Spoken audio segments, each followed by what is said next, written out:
understanding the church. Specifically, ang topic po natin for today is about the church is called to disciple the nations. So ngayon po, ang ating scripture is magagaling sa Matthew chapter 28 verse 19. Sabi po dito, basahin ko po, "Therefore go and make disciples of all nations, baptizing them in the name of the Father and of the Son and of the Holy Spirit."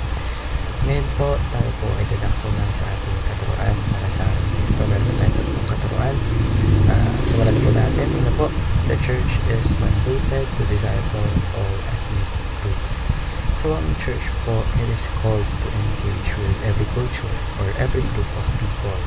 So, ang church, layunin na i-teach and guide yung mga tao according to God's principles. So, this mandate is about inclusion, wherein the church reaches beyond familiar spaces and it embraces diversity in its mission.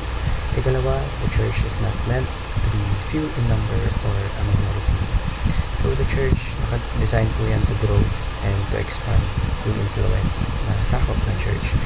Meaning it is meant to be visible and impactful and not hidden or insignificant. Ang purpose po ng church is to be a thriving community wherein it brings light and hope to the world. Ikatlo, the church is commissioned to transform nations into godly nations. So, ang mission po ng church is to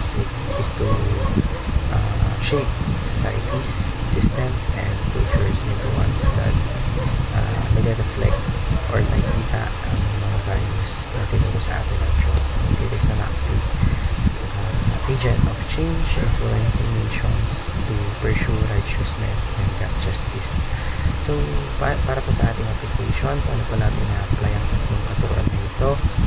Una po, join a church that makes disciples. So, tayo po ay maging part ng isang church community na ang intention is about mentoring and guiding others para mag-grow in their faith and live out their purpose. So, ikalawa po, basahin ko po, join a visionary and missionary church. Pumili po tayo ng church na it sees beyond its immediate surroundings and actively works to reach impact to the world with its mission. And lastly po, basahin ko po, join a church that teaches transformation. So, maghanap po tayo ng church na tayo po ay tinutulungan na mag-transform. So, meaning you make a difference in your life and in the world around you. So, meaning parang sina-challenge ka na mag-grow and mas nakilala mo pa ang ating Panginoon sa Kristo. So, overall, dapat tandaan natin na dapat yung church na pili natin is we make them disciples.